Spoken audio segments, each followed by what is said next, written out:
Bienvenue à Les Affaires Brassicole, votre balado sur l'entrepreneuriat brassicole du Québec, avec Leonardo Calcagno de Baron Mag. Bonjour tout le monde, ici Leonardo Calcagno des Affaires Brassicole. J'espère que vous allez bien.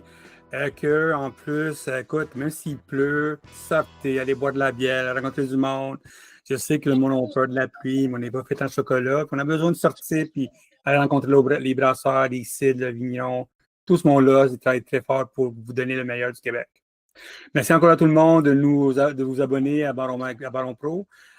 Comme je dis, à chaque semaine, on sort des nouveaux articles sur la stratégie, sur le marketing, tout ça. Puis bien sûr, comme vous voyez, au quotidien, on sort des nouveaux articles. Puis à chaque jour, on sort des podcasts. Hein. De plus en plus, on est presque à 450 déjà d'entrevues. Ça, on est bien contents. Écoute, si vous avez des questions, comme toujours, leonardo@baronmac.com. Puis bien sûr, suivez-nous sur notre site pour notre tournée qui s'en vient. On s'en va au Mondial pendant 3 jours là-bas. Puis bien sûr, on s'en va dans pas long aussi à dans une brasserie, j'ai oublié le nom. Sir John.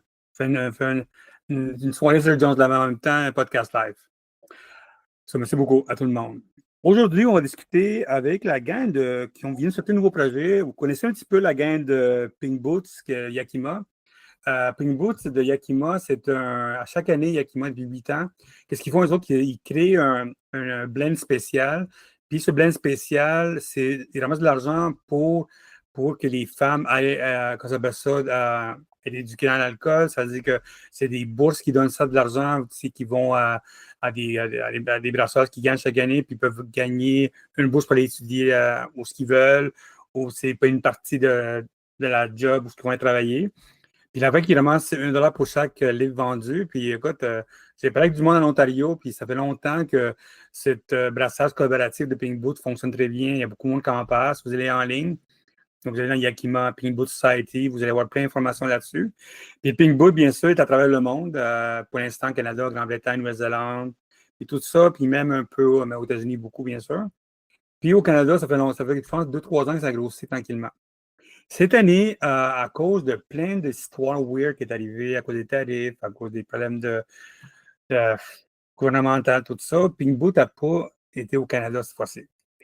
Mais l'important, c'est que la gang de Duke, Doublon Duke 25, a travaillé avec des brasseurs du Québec pour créer Duchesse 25.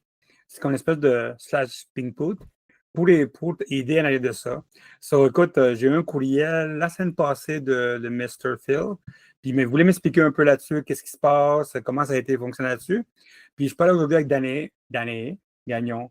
Excuse-moi, je vais massacrer le nom.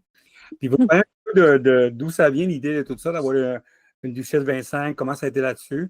Puis écoutez, si vous êtes un brasseur, allez-y, brassez avec ce produit-là, parce que vous aidez bien sûr à que les femmes rentrent dans le milieu.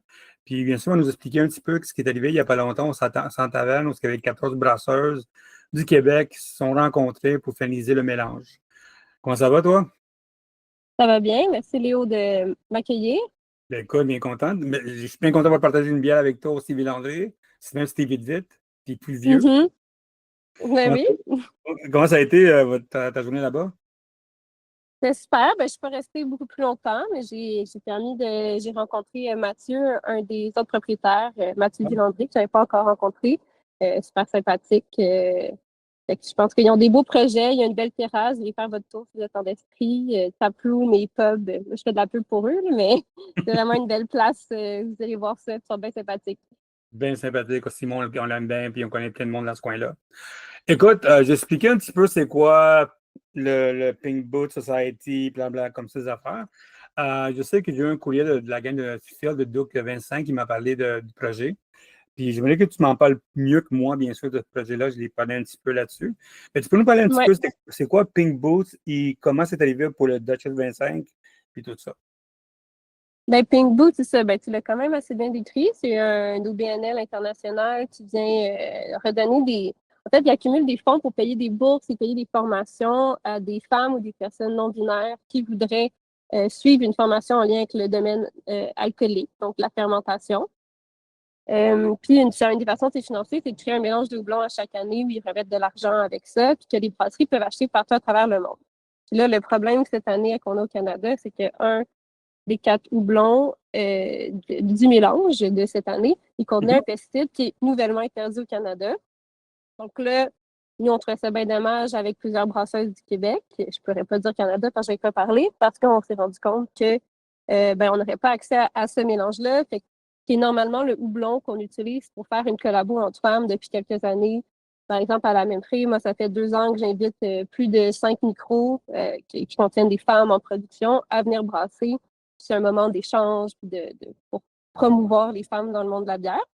Puis là, on s'est un peu dit, ah, qu'est-ce qu'on fait par rapport à ça? C'est dommage. Donc, on s'est retourné à faire un mélange de houblon québécois. Finalement, on a contacté Phil de Duke 25 et j'ai parlé. En fait, j'ai contacté, j'ai parlé du projet, j'ai expliqué qu'on n'avait pas accès à Pinkboot. Puis s'ils seraient intéressés à ce qu'on fasse un genre de 5 à 7 avec des brasseuses du Québec, puis qu'on crée notre propre mélange de houblon 100% québécois, qui était encore plus pertinent avec toute l'histoire des tarifs, puis pour valoriser notre beau patrimoine naturel québécois. Fait que c'est vraiment venu de cette idée-là. Puis comme tout le monde a embarqué, même la MBQ a donné un bon coup, ça s'est juste fait naturellement. On a eu un beau support dans ce projet-là. Excellent. Puis tu vois un petit peu c'est quoi le mélange que vous avez fait. Puis bien sûr, c'est comme Pink Boot, il y a il y a $1 qui va à chaque vente. Ce qui s'est arrivé, est-ce que tout le monde peut parler comment on fait le mélange? Ouais. Ben là, ça a été un peu dernière minute, là. C'est sûr, notre mélange, on n'a pas la même organisation que Pink Boot qui fait ça depuis 8 ans maintenant. Ouais. Fait qu'on n'est pas, on redonne pas des fonds, mais on veut faire une collaboration bientôt chez Avant-Garde qui risque de se dérouler en juin. On est dans les derniers détails en ce moment. Entre OK. femmes, puis on aurait peut-être ça redonner une partie des fonds. Ça va être tout en keg. Puis on aurait peut-être ça redonné un montant du keg à un regroupement de centres de femmes ou un organisme. Pour le moment, je veux pas rien faire de publicité pour le moment parce que c'est pas encore, la décision n'est pas encore finale, mais je pourrais pouvoir garder actualisé ou sur la page d'Avant-Garde, il va y avoir des infos très prochainement sur quel est l'organisme choisi. Donc, je trouve ça important de redonner à d'autres. Puis, ben, c'est pas non plus impossible, même qu'on redonne à Pink Boots parce qu'ils font du très beau travail. Non, on est encore en discussion. Mais là, le projet, c'est vraiment du Québec, les femmes du Québec, les brasseuses, puis le houblon québécois. Fait que c'est un peu différent quand même que Pink Boots. Puis, c'est un mélange de 3 houblons québécois qu'on a choisi parmi 18 lors d'un 5 à 7, qui est du limonadier, du chinook et du hydra. OK, OK, OK. Puis quelle sorte de bière qu'on peut faire avec ça? On peut faire pas mal de bières. Il est quand même assez. Moi, j'ai brassé avec à l'usine école il y a un peu plus d'un mois. Il se sent quand même assez floral, agrumé, mais il est pas, on est loin d'être dans le gros punch de fruits tropicaux. Fait que ça peut autant aller bien avec une lager qu'on veut donner un petit punch blendé, que c'est possible de faire une pale ale avec des notes peut-être un petit peu plus doublon noble. Même OK. s'il y a quand même un côté assez fruité, quand même fort, on n'est pas non plus loin du Citra Simcoe, là. Mais il y a une belle aromatique, mais peut-être un peu plus versatile que justement les houblons du Nouveau Monde. Fait que je pense que c'est assez vaste. On est plusieurs femmes qui vont travailler avec ce houblon-là, qui veulent faire des styles différents, et qui va être testé à travers plusieurs bières. Comme moi, j'ai déjà fait une lager québécoise avec les écoles. On va sûrement faire une pale ale 100% québécoise chez Avant-Garde. Je sais que Myriam du Refuge veut faire autre chose. Je pense qu'elle voulait faire peut-être une New England IPA. Parce qu'il va y avoir beaucoup de styles qui vont être faits avec ce houblon-là. Le Quand but, même. c'est de... Ouais. Et le mélange, quand on fait un mélange, c'est mon éducation à moi tout seul, comment on fait pour que le mélange soit parfait pour vous autres? Parce que vous êtes quand même 14 brasseurs, j'ai vu la liste, c'est quand même il y a vraiment des bonnes 14 brasseurs du Québec, quand même, c'était Mhm. impressionnant. Comment on fait un mélange pour que ça soit bien, c'est le pourcentage, que ça fonctionne, qu'on se parle entre nous autres, qu'on découvre qu'est-ce qu'on va faire? Vous parler un petit peu comment on travaille là-dessus?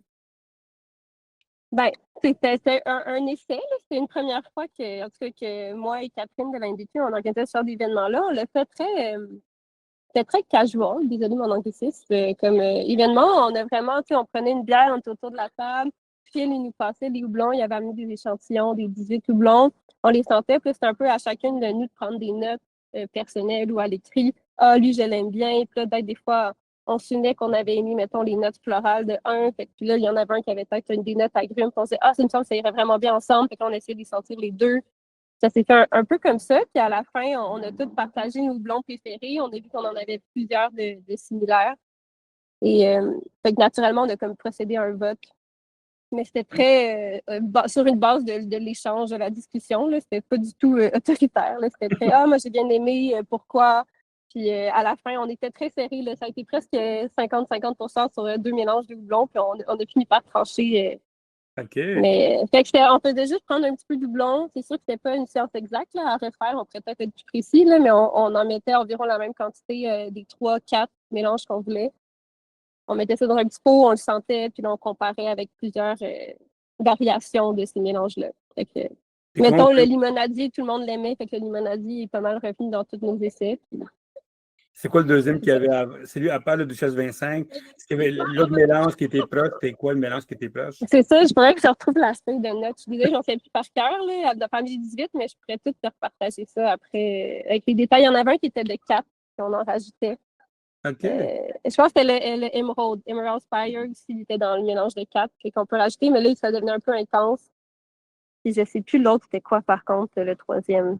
Fait que je regarde. C'est quand même le 20 mars, là, et puis on en boit du houblon encore des brasseurs. Ça pointe dans les doigts, cette affaire-là. Toi, comment tu vois cette expérience-là? Parce que Duchesse 25, c'est intéressant.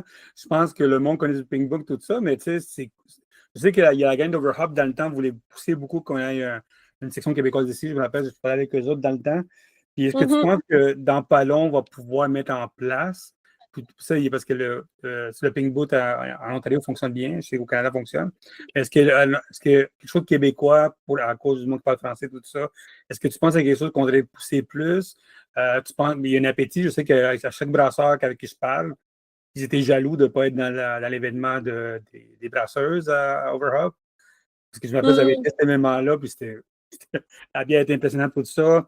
Découvrir, ma fille aimerait savoir ce que son père fait chaque jour, parler de la bière, des affaires comme ça. Est-ce que tu penses qu'à long terme, il y aurait quelque chose de plus qu'on pourrait faire, comprendre un peu plus, et plus de femmes qui dans une nouvelle relève qui embarquent là-dedans?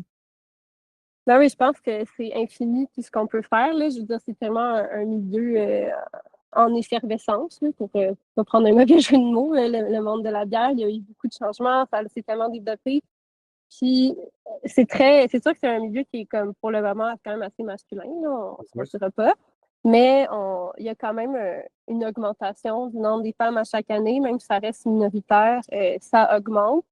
Puis je pense que justement, de faire ce genre d'événement-là, juste déjà, ça a plusieurs missions parce que ça vient marquer l'imaginaire que comme grâce à la promotion de ce genre d'événement, il y a des gens qui sont comme Hey, il y a 18 femmes qui se sont rassemblées. Je savais même pas qu'il y avait 18 femmes au Québec qui brassaient, alors qu'on est même plus, là.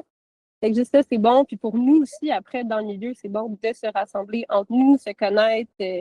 Ça nous fait sentir moins seuls, parce que ça arrive vraiment souvent qu'on débarque que c'est une collabo, que c'est un événement où c'est comme une ou deux filles dans la place parmi 40 personnes. Puis ça va, tu t'habitues, mais c'est le fun quand même de se connaître en nous, puis de savoir qu'on a un peu comme des alliés de femmes ici dans ce milieu-là. Fait que je pense que tout le monde fait des efforts un peu dans ce sens-là.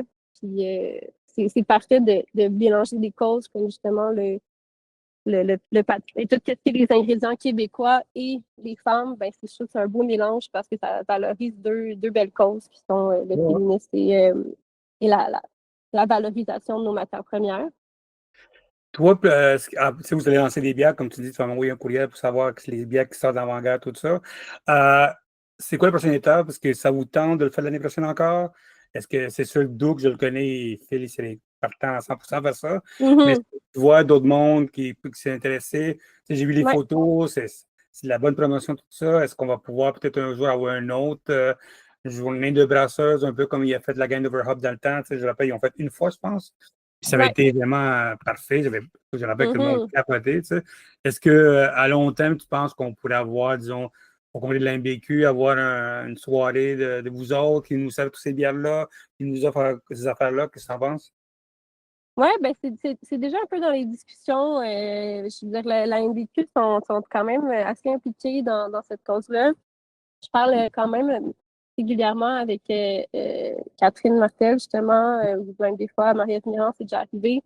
Puis elles ont vraiment la volonté là, d'aider à promouvoir les femmes parce que tout le monde est au courant que c'est débalancé. Si on parle, mettons, des genres dans le milieu. Fait qu'ils sont vraiment ouvertes à faire des actions en ce sens-là. Puis même individuellement, les micros, ils sont passés même à 5e Baron, qui font énormément d'efforts pour faire valoir la diversité auprès des micros. Il y a plein de monde individuels qui font des actions. Fait que maintenant, on serait peut-être rendu à un point comment on se met plus ensemble, puis on met nos énergies en commun, puis nos efforts en commun. On est peut-être plus rendu là au Québec, puis la MBQ va peut-être être une belle ressource pour ça. Je pense qu'il y a vraiment un potentiel de refaire ça, puis plus gros encore, là, de faire des mélanges. On pourrait même faire des fois des maltes. On n'est même pas obligé d'être juste entre femmes. Ça peut être des événements juste pour valoriser aussi les matières premières québécoises. Je veux dire, c'est tellement infini. Je pense que c'est important de continuer de faire des événements entre femmes pour déjà parce que c'est super rare, puis c'est le fun de temps en temps de se retrouver en groupe parce que ça fait tellement différent, mais aussi pour justement continuer de marquer l'imaginaire puis sensibiliser la population que c'est pas un métier de barbu uniquement, que ça peut être autre chose. Oui, c'est vrai. Même si j'ai une barbe, oui. Écoute, Daniel, excuse-moi, bien hâte de goûter à la bière. Je pensais qu'elle allait en avoir au 6e anniversaire d'Avant-Garde, mais je pense que c'est pas prêt encore. Non. Ça, c'est pas prêt encore. Mais écoute, c'est sûr qu'on va continuer. N'oublie pas d'envoyer la liste pour savoir qu'est-ce qui se passe, quand ça en vient, quand tu vas pouvoir en parler. Puis bien sûr, écoute, je pense que c'est un très beau projet, puis en espérant que ça va durer longtemps. Puis en espérant qu'on va avoir une autre journée de brasseuse comme on a eu au Overhop. Oui. C'était vraiment merveilleux. Mais j'avais plein de monde que je n'avais pas découvert. Moi aussi, j'étais innocent là-dedans. J'étais comme, écoute, il y a plein de monde qu'on ne connaît pas en soi. Oui. Non, mais super. Merci de ton soutien. C'est sûr que Brasseur, ça serait super de revoir une autre édition comme ça. Je lance ça dans ton podcast. Si jamais du monde veut m'aider à relancer un projet comme ça. Ouais, allez-y, tout le monde. Il y avait plus de monde que je m'attendais. Hein. C'était plein. C'était vraiment super. Et à un moment, bravo la gang d'Over Up. Je me rappelle, c'était un hiver, je pense, puis il faisait chaud tellement qu'il y avait de monde, je me rappelle à ce moment-là. Hein. Mais écoute, merci beaucoup, Daniel, puis fais attention à toi pour la fin de semaine. Il fait chaud, il fait beau. Sors, même s'il y a de la pluie, sors. Non, oui, c'est le tournoi chez Jackalope en fin de semaine. Merci beaucoup. Merci beaucoup à tout le monde pour nous écouter. Bien sûr, si vous avez des questions concernant ça, envoyez un courrier à leonardo@barnamac.com ou à Duc25. Il sera bien content de vous répondre. Si vous avez des questions ou whatever, je dis à mon courriel. Merci beaucoup de vous abonner à Baron Mag et à la prochaine.